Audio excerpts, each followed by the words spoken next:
الحمد لله نحمده ونستعينه ونستغفره ونؤمن به ونتوكل عليه ونعوذ بالله من شرور أنفسنا ومن سيئات أعمالنا من يهده الله فلا مضل له ومن يضلله فلن تجد له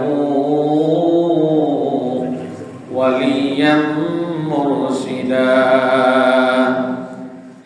أما بعد فقد قال الله تعالى في كلامه المجيد والفرقانه الحميد أعوذ بالله من الشيطان الرجيم بسم الله الرحمن الرحيم وإذ قال ربك للملائكة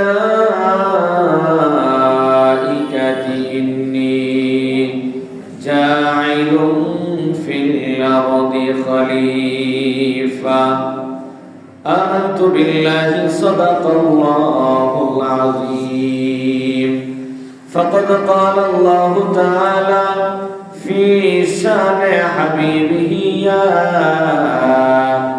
أيها الذين آمنوا صلوا عليه وسلموا تسليما اللهم صل على محمد وعلى آل محمد كما صليت على إبراهيم وعلى آل إبراهيم إنك حميد مجيد اللهم بارك على محمد وعلى آل محمد كما باركت على إبراهيم وعلى آل إبراهيم إنك حميد مجيد سبحانك لا علم لنا إلا ما علمتنا إنك أنت العليم الحكيم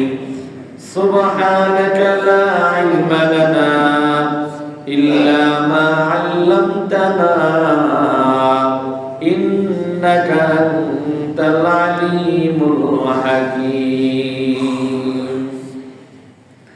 الحمد لله মুআজ্জাজ মুকাররম সম্মানিত মুসল্লিয়ান کرام আল্লাহ পাকের শাহী দরবারে লক্ষ কোটি শুকরিয়া যে আল্লাহ পাক রব্বুল আলামিন আমাদেরকে দুনিয়াবি সমস্ত কাজ থেকে হেফাজত করে আল্লাহ তাআলার হুকুম জুমার 2 রাকাত ফরজ নামাজ আদায় করবার জন্য মসজিদে আসার বসার দুইটি কথা বলা এবং শুনবার জন্য সুযোগ করে দিলেন সেই আল্লাহ তাআলার শাহী দরবারে আমরা প্রত্যেকেই দিল থেকে মুহাব্বতের সাথে কালিমাতুশ শুকর আদায় করি সকলেই পড়ি আলহামদুলিল্লাহ লক্ষ কোটি দরুদ ও সালাম বিশ্ব মানবতার মুক্তির দূত হাবিবে কিবরিয়া শাহিদ আলম আকায়ে নামদার তাজদার মদিনা জনাবে মুহাম্মদুর রাসূলুল্লাহ সকলেই পড়ি সাল্লাল্লাহু আলাইহি ওয়াসাল্লাম সম্মানিত উপস্থিতি আমি আপনাদের সামনে কোরআনে কারীম থেকে একটু আয়াতের অংশ তেলাওয়াত করেছি এই আয়াতকে সামনে রেখে আমি আমার নির্ধারিত বিষয়ের উপর সংক্ষিপ্ত সময়ে কিছু আলোচনা করার চেষ্টা করব ইনশাআল্লাহ তাআলা সম্মানিত উপস্থিতি আল্লাহ পাক রব্বুল আলামিন দুনিয়ার মধ্যে মানুষকে সৃষ্টি করেছেন আশরাফুল মাখলুকাত হিসেবে আল্লাহ পাক রব্বুল আলামিন যত মাখলুক সৃষ্টি করেছেন তার মধ্যে আল্লাহ তাআলা মানুষকে সবচেয়ে সম্মানিত করে সৃষ্টি করেছেন সুবহানাল্লাহ মানুষ তখনই সম্মানিত হয় যখন মানুষ আল্লাহ তাআলার কথা শুনে আল্লাহ তাআলার হুকুম মানে রাসূলুল্লাহ সাল্লাল্লাহু আলাইহি ওয়াসাল্লামের সুন্নাহ অনুযায়ী চলে তখন মানুষ সম্মানিত হয়। টাকা পয়সা থাকলে মানুষ সম্মানিত হয় না, ক্ষমতা প্রতিপত্তি থাকলে মানুষ সম্মানিত হয় না। সম্মানিত হতে হলে মূলত সম্মানিত হলো আল্লাহ তাআলার কাছে। আল্লাহ পাক রব্বুল আলামিন যদি কাউকে ভালোবাসেন, সম্মানিত করেন, তাহলে সেই ব্যক্তি হলো মূলত সম্মানিত ব্যক্তি। কথা ঠিক না? দুনিয়ার ক্ষমতা দিয়ে, দুনিয়ার টাকা পয়সা, ধন দৌলত দিয়ে কেউ যদি সম্মান নিজেই পাইতে চায়, হয়তো বা দুনিয়ার মধ্যে ক্ষণিকের জন্য সম্মান পাইতে পারে, কিন্তু সেটা চিরস্থায়ী হবে না। আর যদি আল্লাহ পাক রব্বুল আলামিন কাউকে চিরস্থায়ী সম্মান দিতে চান, হয়তো বা দুনিয়ার মানুষ তাকে সম্মান দিতে না পারে, কিন্তু আল্লাহ পাক রব্বুল আলামিন তাকে সম্মানের আসনে সমাসীন করাবেন ইনশাআল্লাহ। প্রিয় ভাইরা আমার, মানুষ সৃষ্টির শ্রেষ্ঠ জীব তখন হবে যখন মানুষ আল্লাহ এবং তার রাসূলের কথা অনুযায়ী তার জীবনকে পরিচালনা করবে। যতক্ষণ পর্যন্ত মানুষ তার জীবনকে আল্লাহ এবং রাসূলের কথা অনুযায়ী পরিচালনা করবে না, ততক্ষণ পর্যন্ত মানুষ সৃষ্টির শ্রেষ্ঠ জীব হিসেবেও পরিগণিত হবে। এটা বলতে পারি যে আল্লাহ মানুষকে অনেক সম্মানিত করে বানাইছে।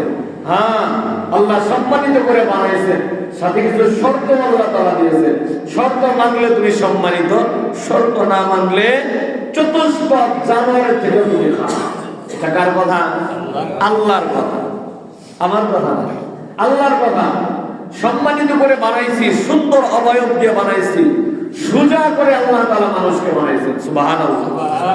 দুনিয়ার মধ্যে আপনি সব প্রাণীগুলা দেখেন, সবগুলা বাঁকা অবস্থায়। কথা ঠিক কিনা? যত সৃষ্টি দেখবেন সবগুলা বাঁকা, আর মানুষকে আল্লাহ পাক রব্বুল আলামিন বানাইছেন সোজা করে, মানুষ সোজা হাঁটতে পারে।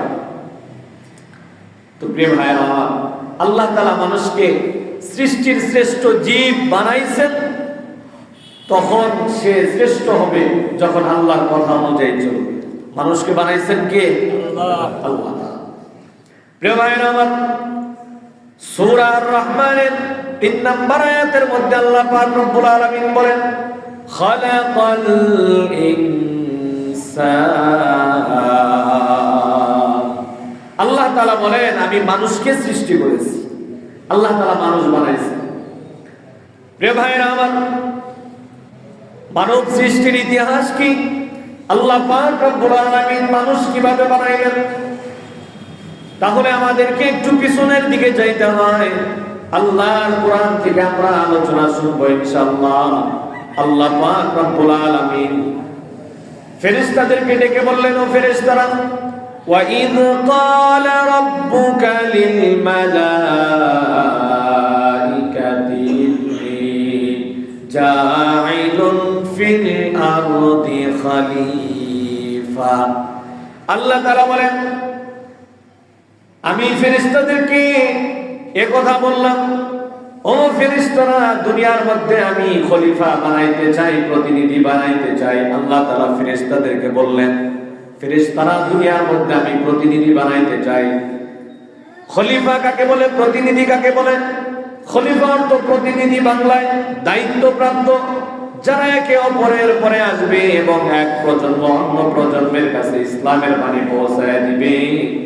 এবং যে মানুষগুলা আল্লাহ পাক রব্বুল আলামিনের দায়িত্ব নিয়ে একে অপরের কাছে পৌঁছায় দিবে, ওই মানুষগুলাকেই বলা হয় প্রতিনিধি। প্রতিনিধি পাঠায় না একজন আরেকজনকে, যে অমুকের প্রতিনিধি আসছে, অমুকের একটা কথা নিয়ে, লিখিত একটা বক্তব্য নিয়ে প্রতিনিধি চলে আসছে। তা আল্লাহ পাক রব্বুল আলামিন সেই প্রতিনিধি দুনিয়ার মধ্যে বানাইতে চায়, যে মানুষগুলা আমার দায়িত্বগুলা, আমি মানুষকে দায়িত্ব দিব, তার প্রজন্মের থেকে প্রজন্ম, তারপরে যারা আসবে, এদের কাছে আমার কথাগুলা পৌঁছায় দিবে। সুবহানাল্লাহ। কারণ সব যুগেই তো আর নবী থাকবে না, সব যুগেই তো আর নবী থাকবে না। নবীদের কাছে আল্লাহ পাক রব্বুল আলামিন সরাসরি জিবরাইলের মাধ্যমে কথা দিয়ে দিয়েছেন। এখন তো আর নবী নাই, সব যুগে নবী ছিল না, তাহলে এই নবীদের দায়িত্ব এগুলা কে পৌঁছায় দিবে পরবর্তী প্রজন্মের কাছে? এই জন্য আল্লাহ পাক রব্বুল আলামিন ফেরেশতাদেরকে বলে, ফেরেশতারা, আমি পৃথিবীর বুকে প্রতিনিধি বানাইতে চাই। সুবহানাল্লাহ।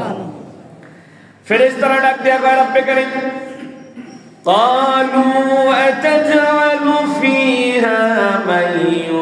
ইউফসিদু ফিহা ওয়া ইয়াসফিকুদ দিমা।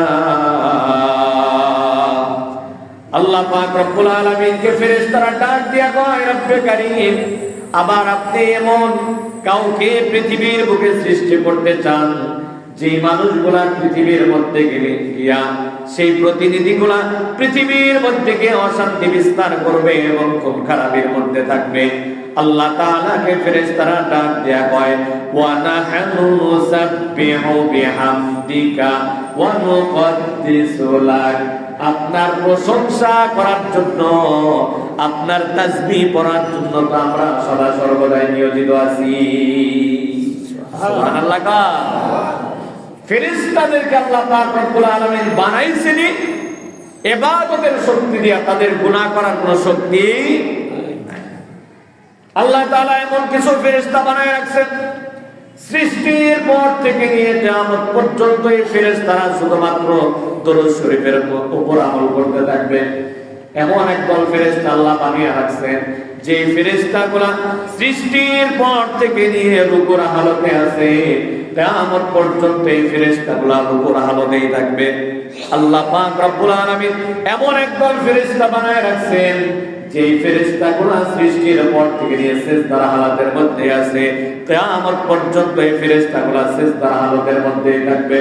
আবার এমন একদল ফেরেশতা আল্লাহ বানায় রাখছেন যেগুলা শুধু আল্লাহ তাআলা তাসবিহ পড়তেছে, আল্লাহ তাআলার জিকির আজকার করে, ওই ফেরেশতাগুলা কিয়ামত পর্যন্ত তাদের ওই দায়িত্ব পালন করবেন, অন্য কোনো দায়িত্ব নাই। আবার এমন একদল ফেরেশতা আল্লাহ বানায় রাখছেন যেই ফেরেশতাগুলা মানুষের খেদমত করবে, মানুষের সেবা যত্ন করবে, কিয়ামত পর্যন্ত তাদের ওই দায়িত্বই তারা পালন করবে, অন্য কোনো আর কাজ নাই। আমার মুসলমান ভাইরা, ফেরেশতাদেরকে আল্লাহ তাআলা গুনাহ করার কোনো শক্তি দেয় নাই। প্রত্যেকটা ফেরেশতাদেরকে আল্লাহ পাক রব্বুল আলামিন নেকের কাজ করার শক্তি দিয়েছেন, শুধুমাত্রই তারা নেকের কাজই করতে থাকে।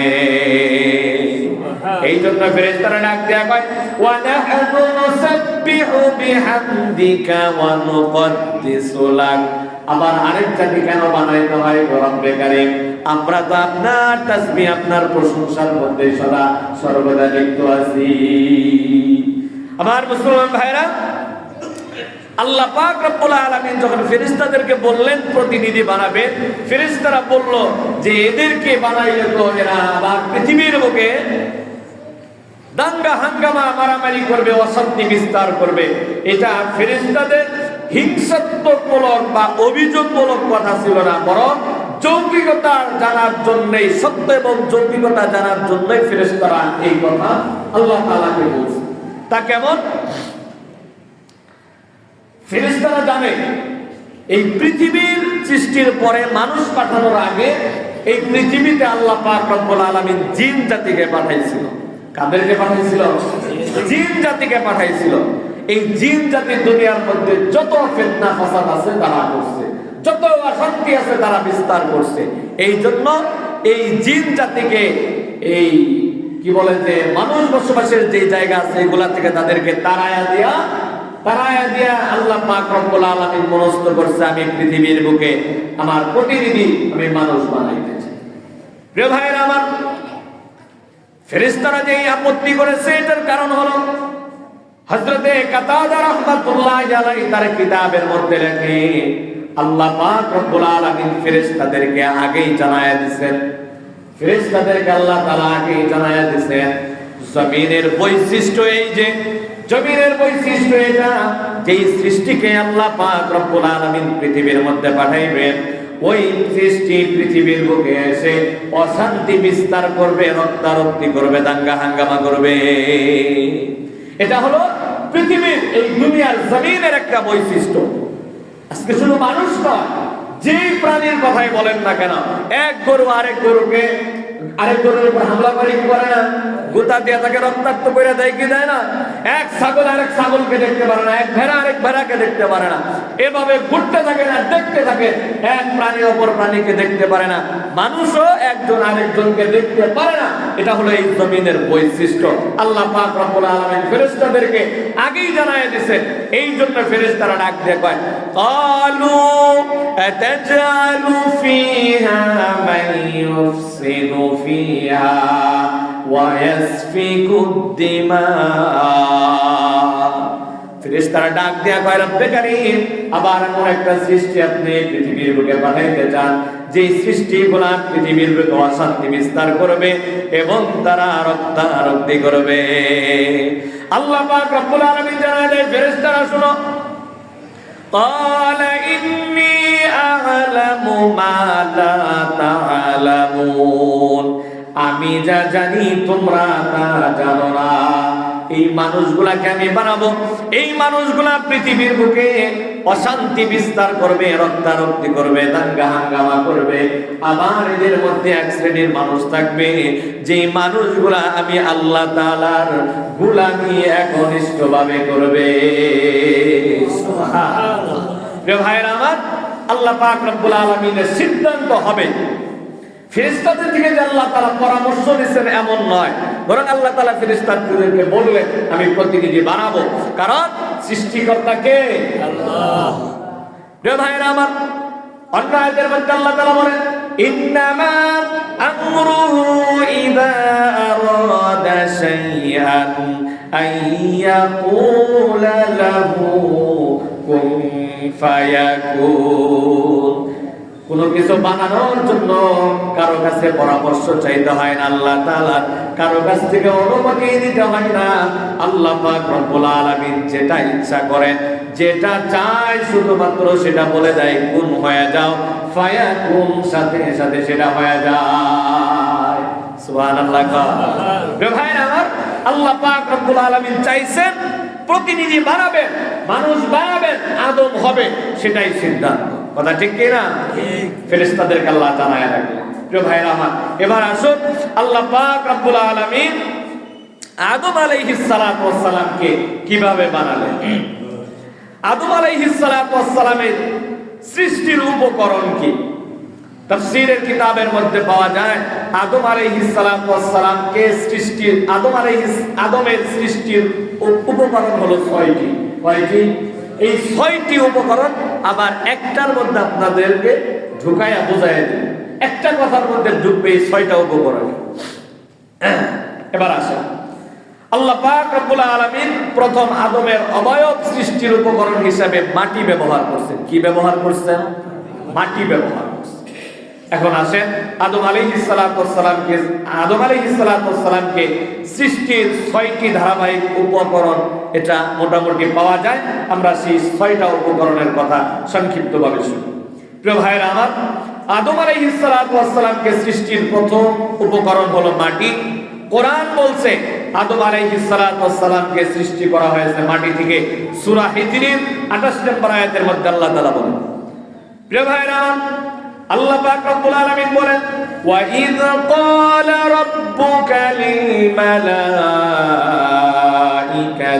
ইন্নী খালিকুম বাশারাম মিন সালসালিম মিন হামাইম মাসনুন। আল্লাহ পাক রব্বুল আলামিন বলেন, আল্লাহ পাক রব্বুল আলামিন যখন ফেরেশতাদেরকে বললেন আমি আদমকে বানাবো, আমি আদমকে কালো পচা শুষ্ক ঠনঠনে মাটি থেকে আদম সৃষ্টি করব, তাহলে আমরা এই আয়াতের মধ্যে প্রথম যেটা জানতে পারলাম, আল্লাহ তাআলা আদমকে বানানোর জন্য প্রথম যে উপকরণ ব্যবহার করছেন সেটা হলো মাটি। 2 নম্বর উপকরণ হলো আদম সৃষ্টির 2 নম্বর উপকরণ হলো তিন বা খামির, যা মাটির সাথে পানি মিশিয়ে দিলে মাটির খামিরা হয়ে যায়, যেটাকে বলা হয় কাদা। আল্লাহ পাক রব্বুল আলামিন সেই ব্যাপারে বলেন সূরা সিজদার 7 নম্বর আয়াতের মধ্যে আল্লাহ তাআলা বলেন, ওয়া বাদা খালকাল ইনসানি মিন তিন। আল্লাহ তাআলা বলেন কাদা মাটি হতে আমি মানব সৃষ্টির সূচনা করেছি। সুবহানাল্লাহ। কাদা মাটি থেকে আল্লাহ তাআলা মানব সৃষ্টির সূচনা করেছেন। 3 অর্থ হলো কাদা মাটি, নরম মাটি। প্রিয় ভাইরা আমার, আদম সৃষ্টির 3 নম্বর উপকরণ হলো 3 লাজিম বা আঠা যুক্ত খামির। যেই খামির অনেক দিন থাকার ফলে আঠা সৃষ্টি হয়, যে মাটিটা খামির সৃষ্টি হয়, আঠা জাতীয় হয়, ওই মাটিটাকে দুনিয়ার যে কোনো জিনিসের মধ্যে আপনি লাগাবেন, দেয়ালের মধ্যে লাগাবেন সেইখানে লেগে থাকবে, গাছের মধ্যে লাগাবেন সেইখানে লেগে থাকবে। কথা কোন ঠিক কিনা? এরকম আঠাযুক্ত মাটি দিয়ে আল্লাহ পাক রব্বুল আলামিন আদমকে বানাইছেন। সূরা সাফফাতের 11 নম্বর আয়াতের মধ্যে আল্লাহ তাআলা বলেন, ইন্না খালাকনাহুম মিন তাইনিল লাযিব। আল্লাহ তাআলা বলেন, নিশ্চয় আমি মানুষ সৃষ্টি করেছি আঠালো মাটি থেকে। লাযিব অর্থ হলো আঠালো মাটি, যেটা কোনো কিছুর মধ্যে লাগাইলে লেগে থাকে। আদম সৃষ্টির 4 নম্বর উপকরণ হলো ওই খামির, যা গন্ধযুক্ত হওয়ার পর আদমকে আল্লাহ তাআলা বানাইছেন। গন্ধযুক্ত হয়েছে, এরপর সেইটা দিয়ে আদমকে বানায়া শুষ্ক টনটনে করে আল্লাহ তাআলা বানাইছেন। আমার মুসলমান ভাইরা, সূরা হিজরের 26 নম্বর আয়াতের মধ্যে আল্লাহ তাআলা বলেন, ওয়ালাকাদ খালাকনাল ইনসানা মিন সালসাল মিন হামাইম মাসনুন। নিশ্চয় আমি মানুষকে সৃষ্টি করেছি কালো পচা শুষ্ক টনটনে দুর্গন্ধযুক্ত মাটি দিয়ে। সলসল, এই আয়াতের মধ্যে সলসল শব্দটি আসছে। সলসলের অর্থ হলো টনটনে মাটি, শুকনো মাটি।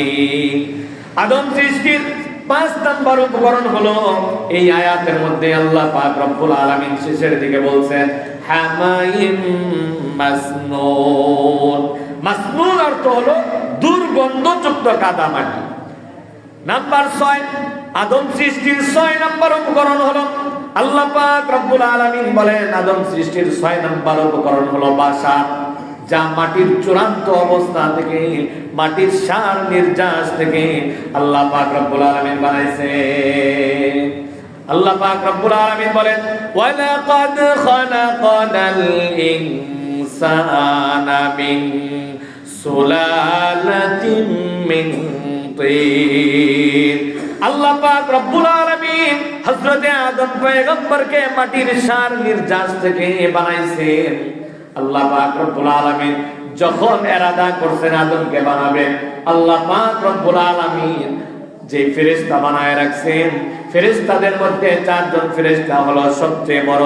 তার মধ্যে লিডার হলো হযরত জিবরাইল। আল বিদায়া ওয়ান নিহায়া কিতাবের মধ্যে লেখা আছে, আল্লাহ পাক রব্বুল আলামিন জিবরাইলকে ডাক দিয়ে কয়, জিবরাইল, আমি তো আদম বানানোর চিন্তা করেছি, ফিকির করেছি, সিদ্ধান্ত নিয়েছি, আদমকে আমি বানাবো। আদম বানাইতে হইলে মাটির দরকার আছে, মাটির।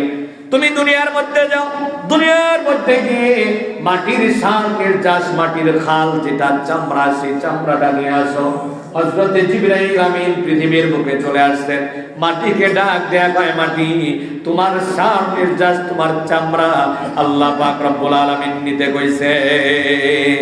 মাটি ডাক দেয়া কয়, আল্লাহ তাআলার দোহাই লাগে গো জিবরাইল, আমার থেকে তুমি সার নির্যাস, আমার চামড়া তুমি নিও না।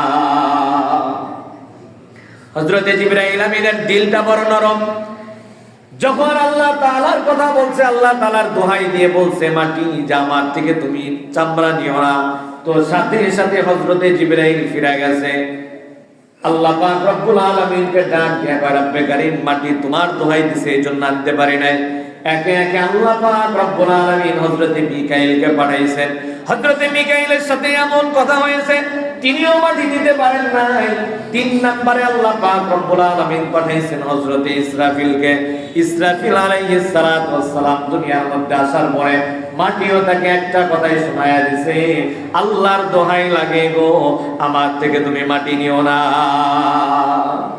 হযরত ইসরাফিল আবার ঘুরে চলে গেছেন আল্লাহ তাআলার কাছে।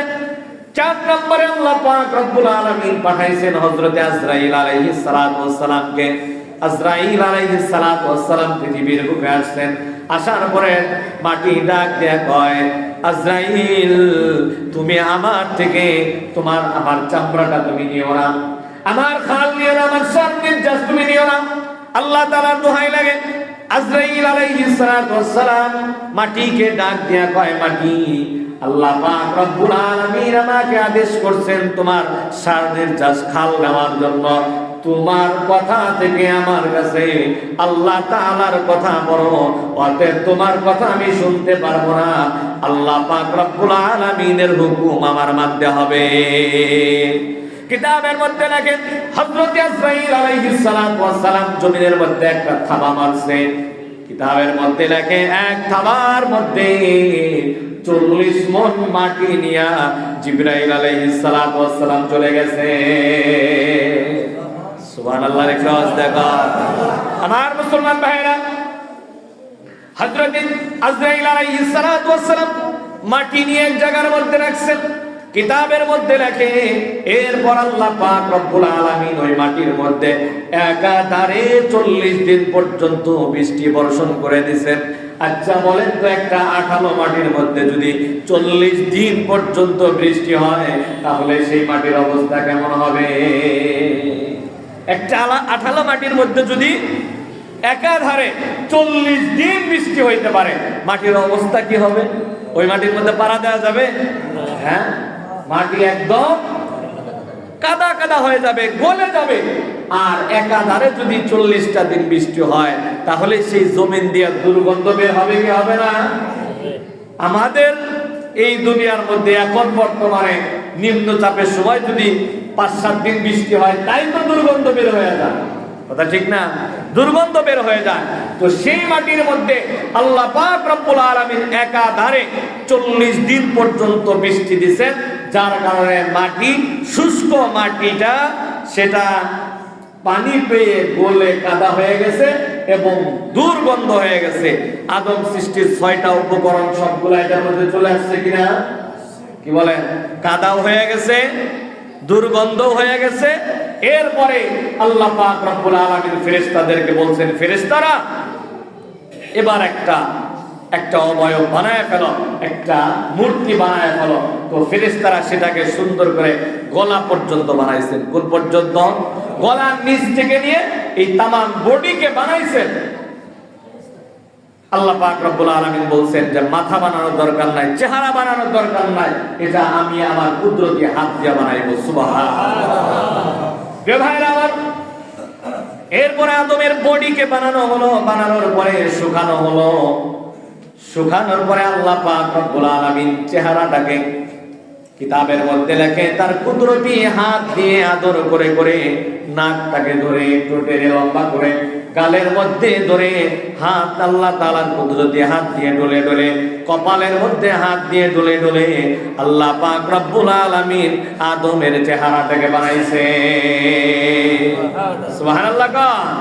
এই জন্য হাদিসের মধ্যে আসছে, হযরত আবু হুরায়রা রাদিয়াল্লাহু তাআলা আনহু থেকে হাদিসটি বর্ণিত, আল্লাহর নবী সাল্লাল্লাহু আলাইহি ওয়াসাল্লাম বলেন, তোমাদের মধ্যে কেউ যখন তার ভাইকে প্রহার করে সে যেন তার চেহারার মধ্যে আঘাত না করে, আঘাত করা থেকে বেঁচে থাকে। কেননা আল্লাহ পাক রব্বুল আলামিন আদম আলাইহিস সালাতু ওয়াস সালামকে তার নিজের আকৃতিতে সৃষ্টি করেছে। অর্থাৎ আল্লাহ পাক রব্বুল আলামিনকে আল্লাহ তাআলা আদমকে এমন ভাবে সৃষ্টি করেছেন যে এরকম একটা সৃষ্টি আর কোনদিন আল্লাহ তাআলা করেন নাই। এককভাবে আল্লাহ তাআলা আদম পয়গম্বরকে বানাইছেন, এরকম কোন সৃষ্টি এর আগে আল্লাহ পাক রব্বুল আলামিন কখনো করেন